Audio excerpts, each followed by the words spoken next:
화재 현장에 가게 되면 가장 먼저 도착하는 사람들이 있습니다. 바로 소방대원들입니다.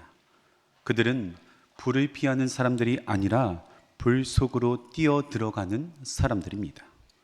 소방관은 불이 위험하다는 것을 모르는 사람들이 아닙니다.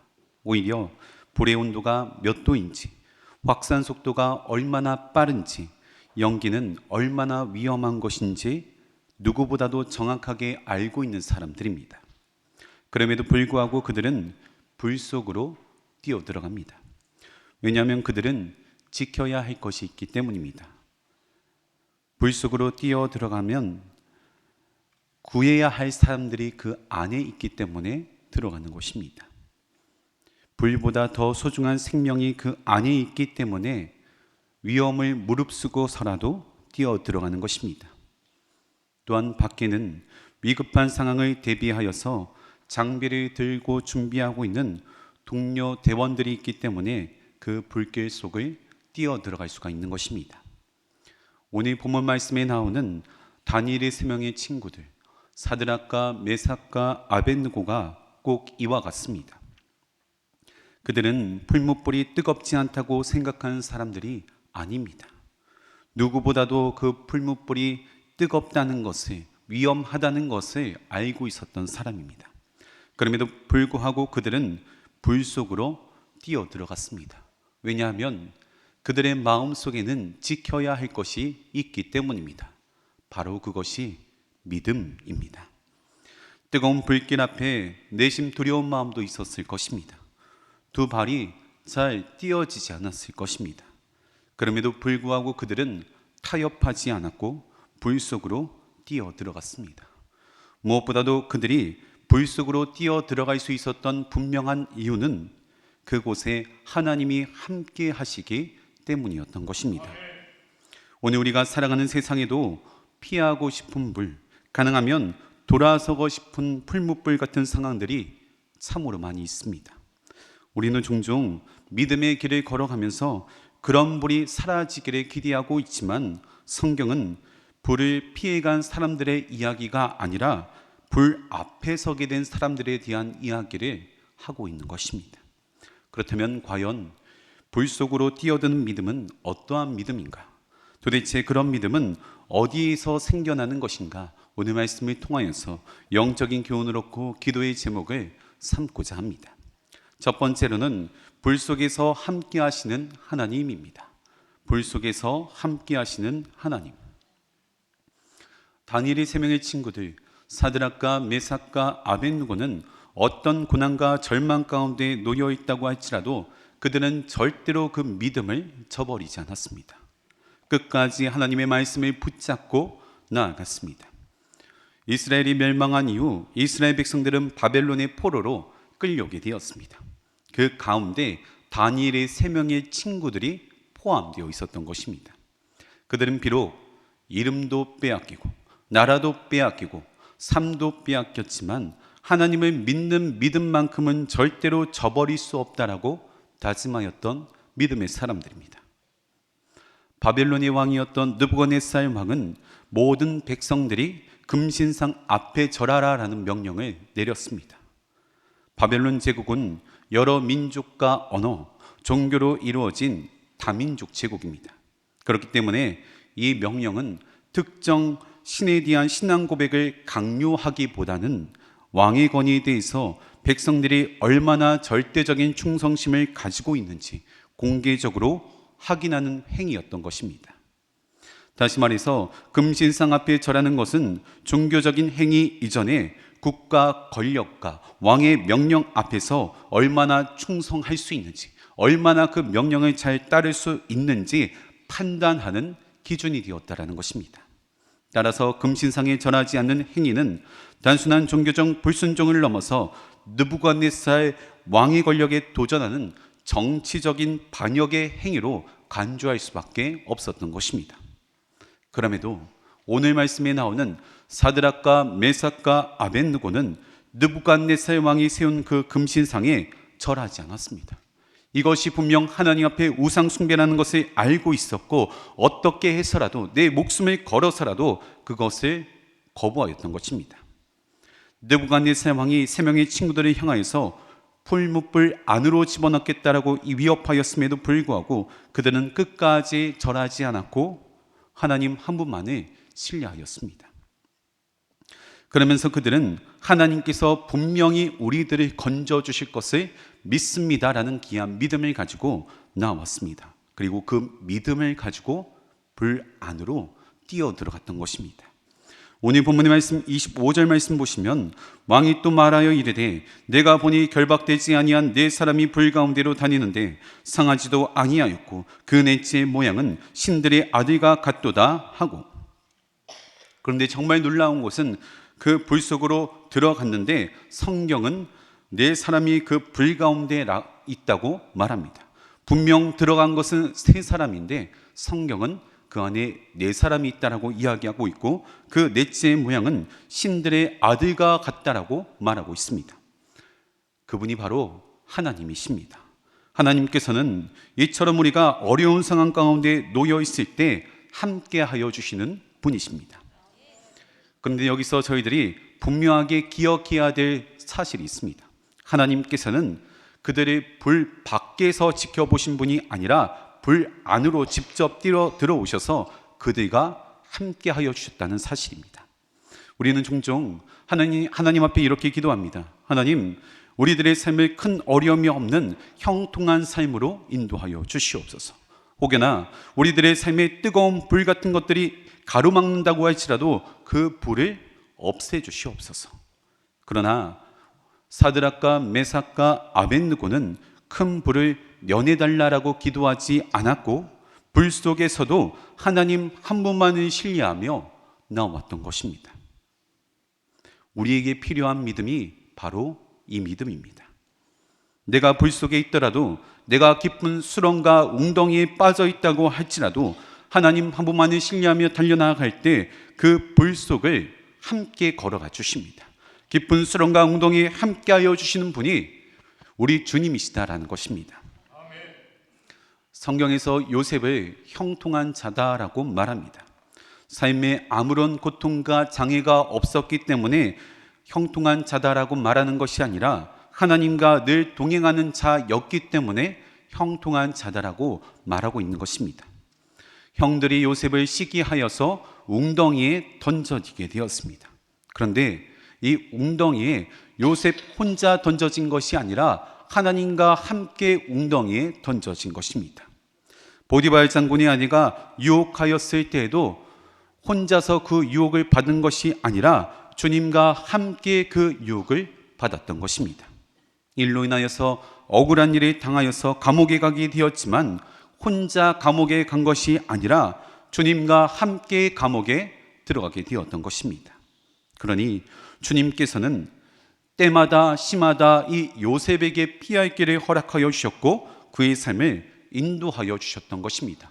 그러기에 성경은 이 요셉을 가리켜서 형통한 자다라고 말하고 있는 것입니다. 이처럼 하나님께서는 항상 우리의 문제를 제거해 주시는 분은 아니지만 문제 속에서 저희들을 가만히 내버려 두시는 분은 결코 아니다라는 것입니다. 피할 길을 주시며 헤쳐나갈 수 있는 힘과 능력을 더하여 주시는 분이 우리가 믿고 있는 주님이십니다. 소방관들도 두려운 순간들이 있다라고 합니다. 화재 현장으로 들어갈 때 가장 두려운 것은 불 자체가 두려운 것이 아니라 혼자 고립되어 있는 상황이 가장 두렵다라고 이야기합니다. 그래서 그들은 반드시 팀으로 움직이고 서로의 위치를 계속적으로 확인해 가면서 그 불길 안으로 들어가는 것입니다. 사드락과 메삭과 아벳느고가 불 속에서도 무너지지 않을 수 있었던 분명한 이유는 그들이 강해서가 아니라 하나님과 한 팀이 되어서 그 불길 속으로 들어갔기 때문인 것입니다. 나 혼자면 무섭지만 하나님이 함께 하시면 무섭지 않습니다. 나 혼자면 두렵지만 하나님이 함께 하시면 그 어떤 상황이라도 두렵지 않은 것입니다. 하나님께서 반드시 우리를 건져주시기 때문입니다. 이 믿음만 있다면 어떠한 불 속이라도 뛰어들 수 있는 귀한 믿음이 되는 것입니다. 찬송가 중에 우리들이 잘 부르지 않으면서 기피하는 찬송가가 있습니다. 주로 선교사님들이 해외로 파송받아 나아가실 때 부르는 찬송가입니다. 바로 찬송가 323장 부름받아 나선 이 몸입니다. 가사를 보시면 부름받아 나선 이 몸 어디든지 가오리다. 아골골짝 빈들에도 복음 들고 가오리다. 종의 몸에 지닌 것도 아낌없이 드리리다. 멸시천대 십자가는 내가 지고 가오리다. 이름 없이 빚도 없이 감사하며 섬기리다. 이 가사의 내용들을 한 구절 한 구절 들여다보면 얼마나 부담스러운 말인지 모릅니다. 그런데 이미 하나님과 한 팀이 된 사람이라면 이 고백은 절대로 어려운 고백이 아닙니다. 당연히 우리가 하나님 앞에 올려드려야 할 고백이며 마땅한 고백이라는 것입니다. 사랑하는 성도님들, 혹시 지금 여러분의 삶 가운데 불같은 어려움이 있으십니까? 풀무불같이 피하고 싶고 도망치고 싶은 상황 가운데 놓여 계십니까? 오늘 본문의 말씀은 우리들에게 분명하게 말해주고 있습니다. 하나님께서 그 불길 안으로 들어오셔서 우리와 함께하여 주신다라고 일러주고 계십니다. 또한 그 불길 속에서 혼자 우리를 두시지 않으시고 한 팀이 되어서 헤쳐나갈 수 있는 힘과 능력을 더하여 주신다라고 말하고 계십니다. 바라기는 모든 상황 속에서 함께하여 주시는 그 하나님과 한 팀이 되어서 인생의 모든 문제들을 돌파해 나가시는 저와 여러분 되시기를 간절히 축원합니다. 두 번째로는 불 속에서 능력을 보여주시는 하나님입니다. 불 속에서 능력을 보여주시는 하나님입니다. 하나님께서는 단순히 다니엘의 3명의 친구들을 살려내신 것에서 그치지 않았습니다. 그들을 불 속에서 아주 완벽하게 보호하여 주셨습니다. 27절 말씀 보시면 불이 능히 그들의 몸을 해하지 못하였고 머리털도 그을리지 아니하였고 겉옷빛도 변하지 아니하였고 불탄 냄새도 없었더라. 대장간의 풀무불의 온도가 재료에 따라서 다르긴 하지만 기본적으로 1000도씨가 넘어간다고 합니다. 1000도씨의 온도가 어느 정도인지 가늠이 안 되실 텐데 화장터 안에 시신을 넣고 열을 쬐는 온도가 기본적으로 800도에서 1000도 사이라고 합니다. 그러니 1000도가 넘는 풀무불에 던져졌다라고 하는 것은 몸이 완전히 사르르 녹아버릴 정도의 온도라는 것입니다. 촛불에 저희들이 손끝만 닿아도 화상의 위험이 있는데 1000도씨가 넘는 풀무불에 던져졌음에도 불구하고 몸이 상하지 아니하였고 머리털도 그을리지 아니하였고 겉옷빛도 변하지 아니하였으며 심지어 불에 탄 냄새조차 없었다라고 성경은 말해주고 있습니다. 이것은 결코 우연적인 사건이 아닙니다. 성경은 이 사실을 의도적으로 강조하고 있습니다. 이 일은 단순히 사드락과 메삭과 아벳느고의 목숨을 건져주신 사건에 그치는 것이 아니라 이 사건 가운데 하나님께서 분명하게 개입하셨고 하나님의 놀라운 능력을 드러내 보여주신 사건이라는 것을 알려주신 것입니다. 하나님의 미스 헤븐, 내 약함을 자랑하라의 저자 이효진 과장님에 대해서 들어보셨을 것입니다. 이효진 과장님은 3살 때 끓는 주전자를 엎어서 얼굴과 온몸에 3도 화상을 입었다고 합니다. 평생 그 아픔을 가지고 살아가게 되었습니다. 그 상처는 단순히 신체적인 문제뿐 아니라 삶 전체를 완전히 짓누르는 불과 같은 현실이었습니다. 주변 사람들은 이렇게 말합니다. 결혼 힘들겠지, 평범한 삶은 힘들 것 같다.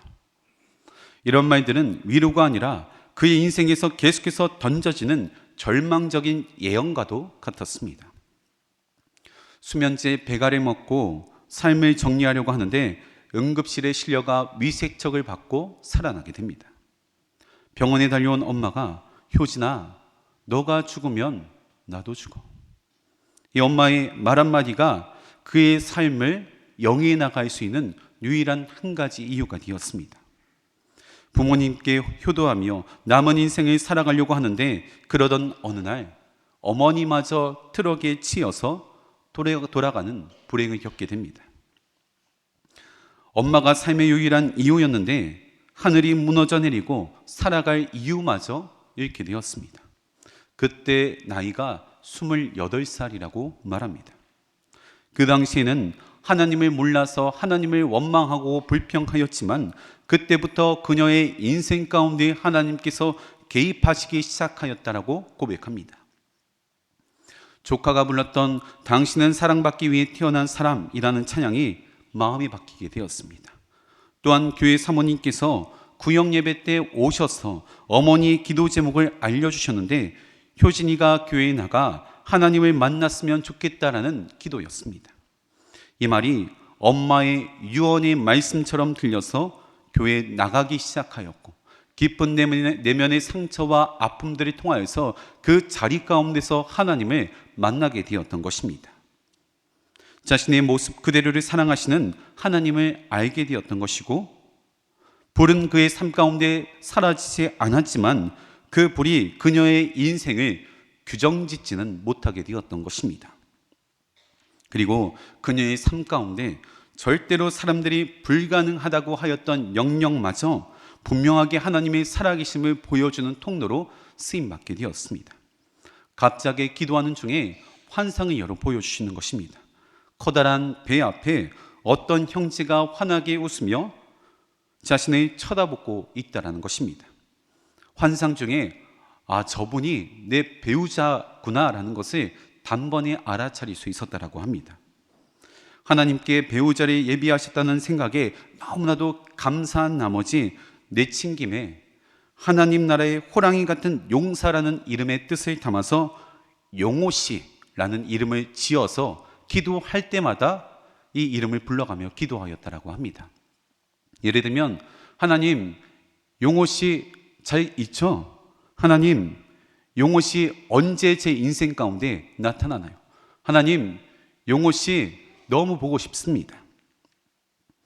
TV 방송국에 출연하였을 때 방송국의 요청에 의하여서 이 용호 씨에게 영상 편지도 남겼다라고 합니다.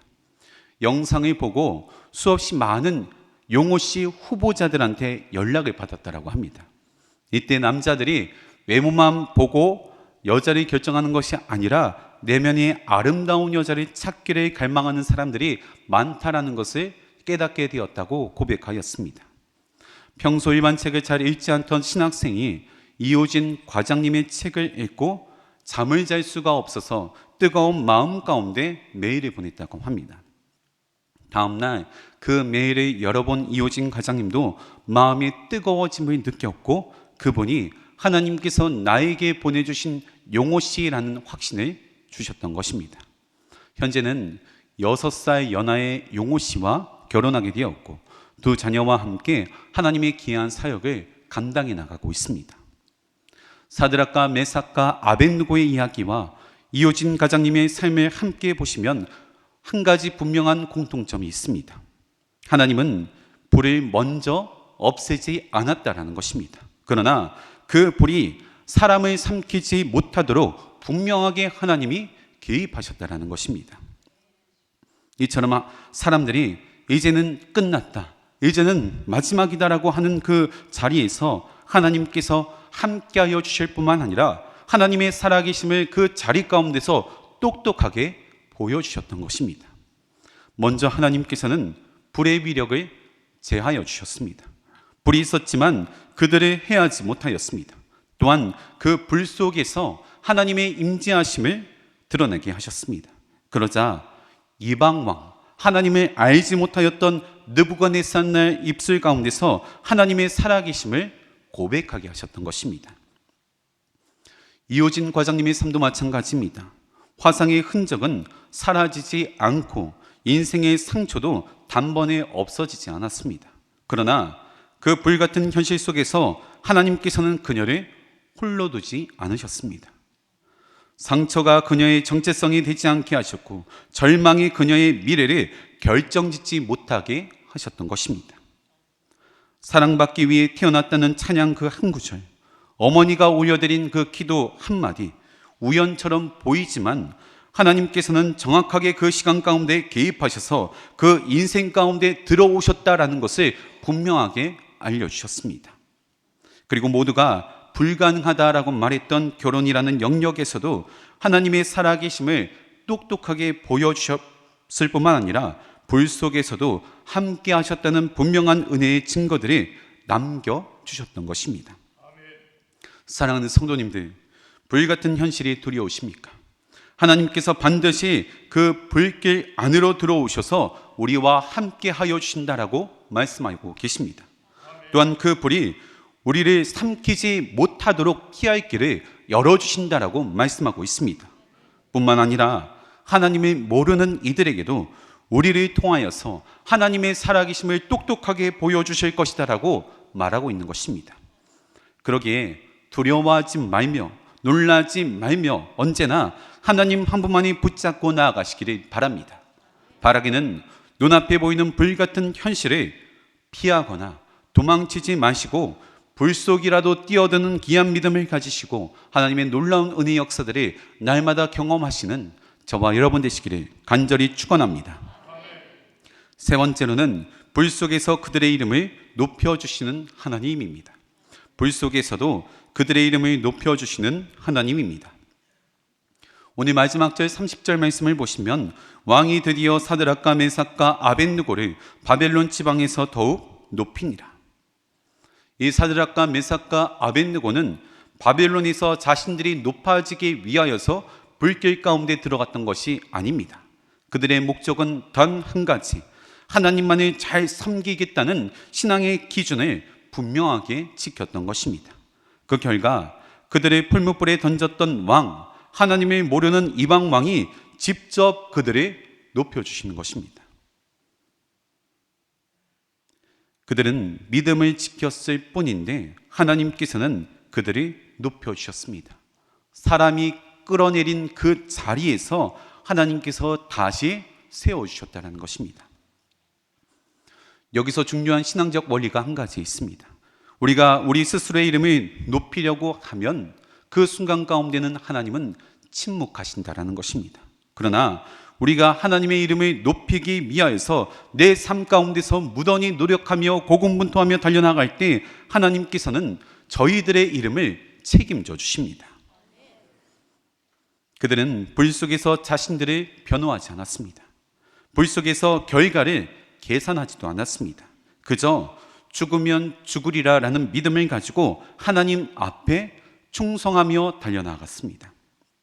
그러자 하나님께서는 왕 앞에서 그들의 신앙을 증거로 삼으시고 바벨론 한복판에서 하나님의 살아계심을 선포하게 하셨으며 마침내 그들의 삶의 자리를 회복시켜 주시고 그들의 이름을 높여주셨습니다. 에스더서에 보면 모르드게라는 인물이 등장합니다.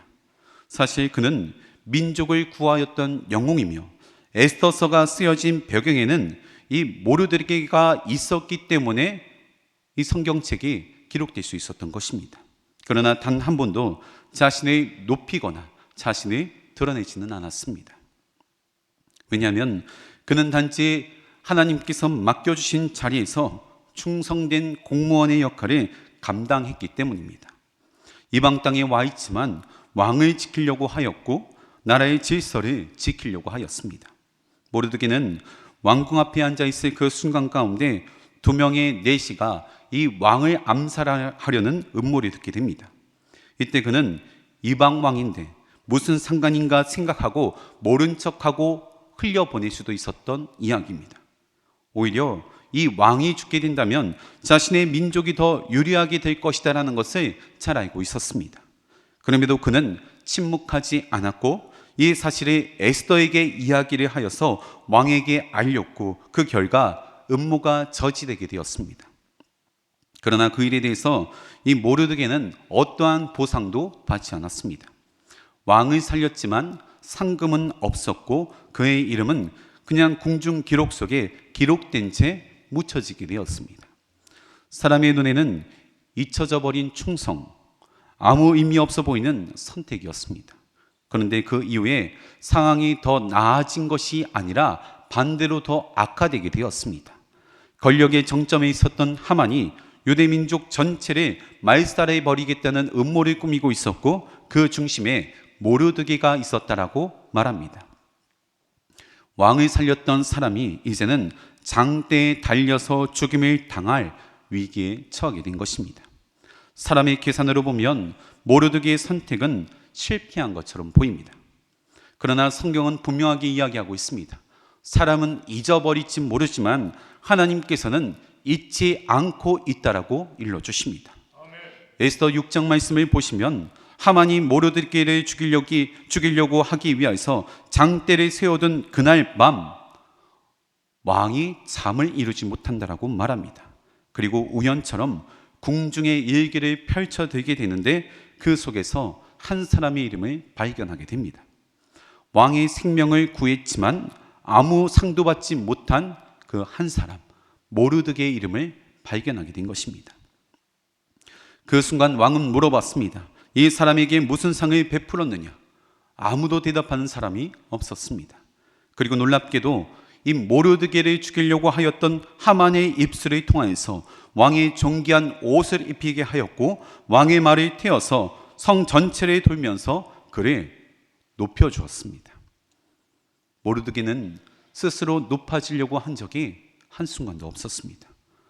사드락과 메삭과 아벳느고가 불 속에서 침묵하였을 때 하나님께서 그들의 이름을 높여주셨던 것처럼 이 모르드게도 낮은 자리에서 묵묵하게 자신의 임무를 완수하며 분명한 신앙의 기준을 지켜나갔을 때 하나님께서 그의 이름을 지켜주셨던 것입니다. 우리의 삶도 마찬가지입니다. 우리의 삶에도 하나님께서 맡겨주신 작은 자리, 작은 책임들이 있습니다. 가정에서 또 일터에서 교회에서 누가 알아주지 않지만 감당해야 할 몫들이 있습니다. 그 일을 하다 보면은 때로는 내가 손해보는 것처럼 여겨질 때도 있고 억울한 마음이 들 때도 있습니다.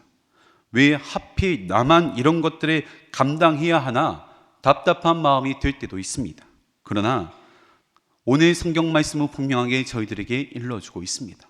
사람들은 다 잊어버릴지 모르지만 하나님께서 우리들의 그 노력과 우리들의 그 수고와 모든 것들을 알고 계신다라고 일러주십니다. 사람은 침묵해도 하나님께서는 기억하시고 기록해 놓으십니다. 지금 당장 높아지지 않아도 괜찮습니다. 지금 당장 인정받지 못해도 괜찮습니다. 믿음을 지키며 작은 일에 순종하며 나아갈 때 하나님께서는 하나님의 때, 하나님의 방법으로서 분명하게 그들의 이름을 높여주시기 때문입니다. 그러기에 오늘도 우리는 결과를 계산하는 믿음이 아니라 기준을 지키는 믿음, 맡겨진 자리에서 최선을 다하는 믿음, 마음의 중심을 분명하게 지키는 믿음으로 살아가야 합니다. 그런데 이때 우리가 반드시 하나님 앞에 올려드려야 할 고백이 있습니다. 마태복음 20장 26절에서 27절입니다. 너희 중에 누구든지 크고자 하는 자는 너희를 섬기는 자가 되고 너희 중에 누구든지 으뜸이 되고자 하는 자는 너희의 종이 되어야 하리라. 하나님께서 저희들의 인생을 높여주셨을 적에 반드시 이것은 내가 한 것이 아닙니다. 주님께서 하신 것입니다. 주님만 영광 받으시옵소서. 이 믿음의 고백을 올려드려야 하는 줄 믿습니다. 그래서 우리 주님만 최고로 높임 받으시고 최고로 영광 받으셔야만 합니다. 진정으로서 하나님 앞에 내 인생을 온전히 맡겨드린 사람은 내가 한 것이 아무것도 없음을 진정으로 고백할 수 있기 때문입니다. 하나님께서는 교만하지 않은 자를 높여주십니다. 남을 섬기는 자, 자기 자신을 낮추는 자들을 반드시 높여주실 것입니다. 사랑하는 성도님들, 내가 높아지기 위하여서 내 자신을 낮추는 것이 아닙니다. 하나님께서 정말 내 자신을 높여주셨기에 당연하게 하나님 앞에 그 영광을 돌려드리는 것뿐입니다. 우리는 그저 맡겨주신 자리에서 묵묵하게 최선을 다하면 되는 것입니다. 바라기는 불 속이라도 또한 물 속이라도 뛰어드는 믿음을 가지시고 하나님 앞에 인정받는 자녀가 되실 뿐만 아니라 많은 이들에게 하나님의 살아계심을 똑똑하게 증거할 수 있는 주님의 귀한 통로 되시기를 간절히 주님의 이름으로 축원합니다. 함께 기도하시겠습니다. 사랑과 은혜가 충만하신 하나님 아버지, 다니엘의 세 친구들을 통하여서 저희들의 믿음을 돌아보게 하시니 감사를 드립니다. 다니엘의 3명의 친구들과 같이 끝까지 하나님 한 분만을 신뢰할 수 있는 귀한 믿음을 허락하여 주시옵소서. 불같은 시험을 만난다고 할지라도 그 불 속에 들어와 함께하여 주시는 주님을 바라보게 하시며 저희들을 홀로 두지 않으시고 한 팀이 되어서 모든 어려움들을 함께 극복해 나갈 수 있는 힘과 능력을 더하여 주시는 하나님을 날마다 경험할 수 있도록 인도하여 주시옵소서. 불속이라도 뛰어드는 믿음을 가지고 불같은 현실을 돌파해 나갈 수 있도록 인도하여 주시며 하나님 앞에 인정받는 믿음의 자녀 될 수 있도록 인도하여 주시옵소서. 그리하여 하나님을 모르는 사람들에게 하나님의 살아계심을 똑똑하게 보여줄 수 있는 도구 되게 하시며 하나님 앞에 영광 올려드리는 삶 살아갈 수 있도록 인도하여 주시옵소서. 그 가운데 내 자신은 낮아지게 하시며 하나님이 하셨음을 날마다 고백하는 믿음의 입술 될 수 있도록 인도하여 주시옵소서. 성령께서 도우실 것을 믿사하며 우리 주 예수 그리스도의 이름으로 기도하옵나이다. 아멘.